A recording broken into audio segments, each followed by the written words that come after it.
Hello everyone, welcome back for another episode of Top of the Hour. It's been a couple of weeks since our last show, but don't worry, we're back with the latest in world and national news. Plus a little bit about what's going on locally and on campus. I'm Cecilia Ramirez. And I'm Brooke Whiteley. In our top story today, a Missouri woman survives an explosion triggered by a TV remote. We also have the latest in entertainment news.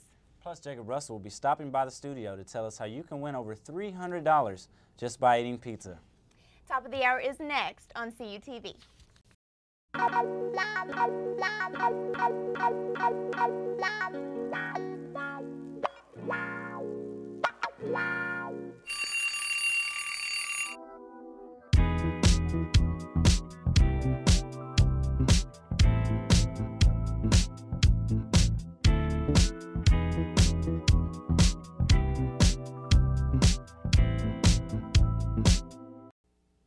I'm here with Top of the Hour reporter Jacob Russell.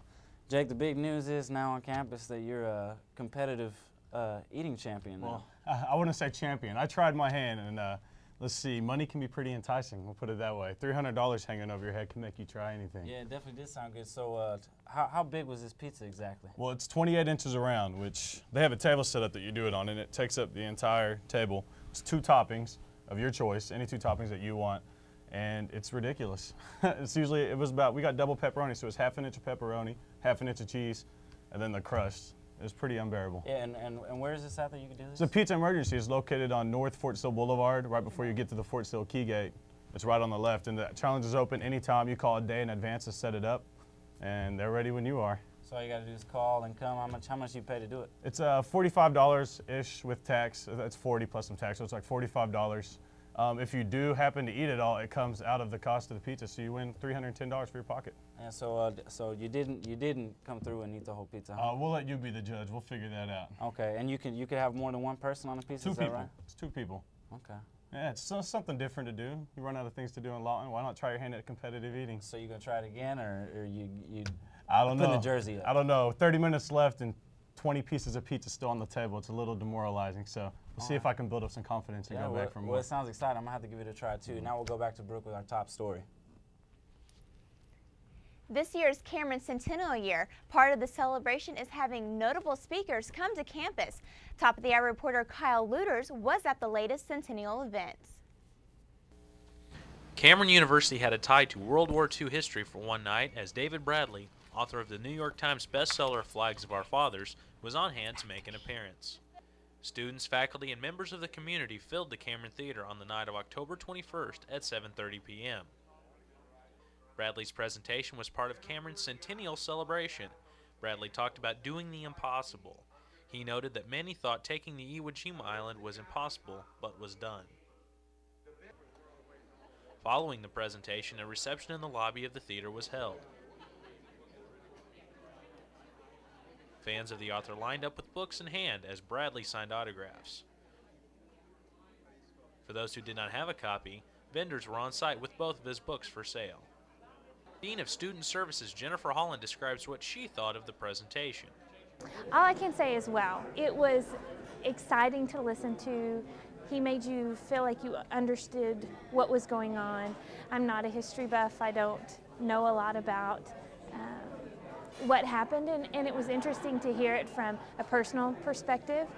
It was interesting to hear him tell stories of the people in the picture. The next Centennial event is scheduled for November. For Top of the Hour, I'm Kyle Luters.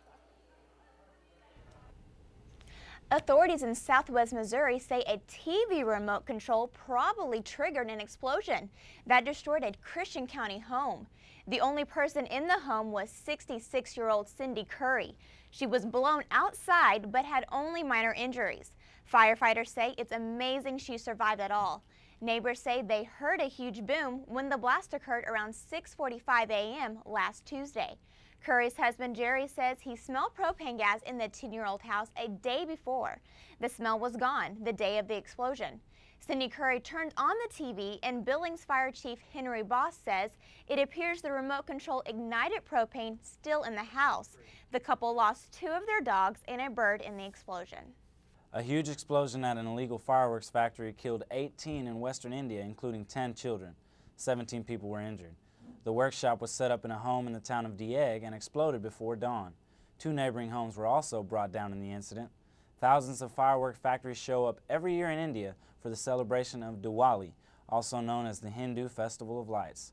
Diwali begins on October 28th.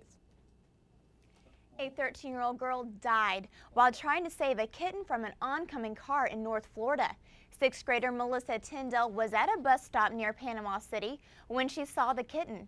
Tyndall ran into the road when she was hit by a driver who tried to swerve around her. The principal of Melissa's school says several students were with her and saw the wreck. She was pronounced dead at the hospital. Grief counselors were at the school to talk to students and teachers. It was unclear what happened to the kitten. Doctors have developed a drug used to treat leukemia that may reverse the effects of multiple sclerosis. Alemtuzumab allows for damaged brain tissue to repair and also reduces the number of attacks in MS patients. Britain's largest support charity for the condition, the MS Society, says the drug must be followed up with more research before it can be licensed. Head of Research Lee Dunster stated that the drug has shown potential to halt and even reverse the debilitating effects of multiple sclerosis, and this news will rightly bring hope to people living with the condition day in and day out. A judge has sentenced an Ohio woman for prostituting her daughter.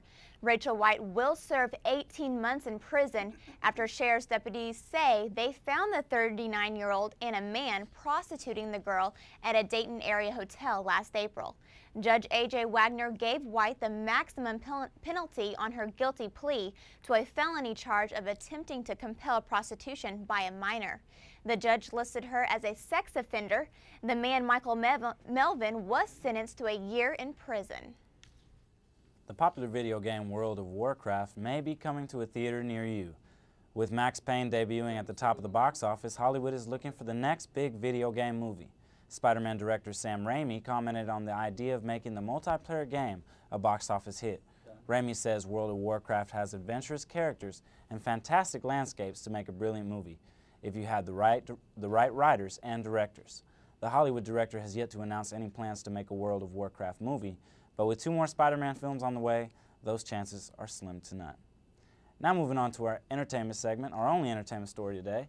Terrence Howard will not be starring as James Rhodes, in the sequel to the Marvel superhero movie Iron Man. The actor and musician told National Public Radio that there was no explanation. The contract just up and vanished. Money appears to be the issue, according to news reports. Don Cheadle will be playing the role as Iron Man's sidekick War Machine. Robert Downey Jr. is still starring as mogul Tony Stark in the upcoming Iron Man 2. Thanks for joining us today on our morning show. If you like to watch Top of the Hour or any of our other CUTV shows, just log in to youtube.com. You'll see this show as well as our In the Huddle Sports Show and Film Geek from a digital set. We also have some new programming premiering in the next couple of weeks. That's right, Brooke. CUTV's first Spanish soap opera, Pasión Universitaria, is in the works. Look out for the first chapter, expected to be on our YouTube channel by the end of the week. And remember, on election night, we will be having live coverage starting at 6 p.m. until a new president is announced. Make sure you tune in to our first live broadcast in any of the plasmas around campus. Thanks again for tuning in to our newscast. I'm Brooke Whiteley. And I'm Cecilia Ramirez. It's good to be back. Until next time, you can catch us at the top of the hour, every hour. Spring 1905, the President Teddy Roosevelt has come to Oklahoma Territory for a few days of catching wolves with his bare hands. Portrayed by Dr. David Byland, you have the opportunity to hear Roosevelt's thoughts on a variety of topics. Plan on seeing Delighted, a conversation with Teddy Roosevelt, along with the historical film The Wolf Hunt and clips from the student production Unbreakable. Monday night, November 3rd at the Schempler Center Ballroom. This Cameron University Centennial event begins at 7 p.m. and is free to the public.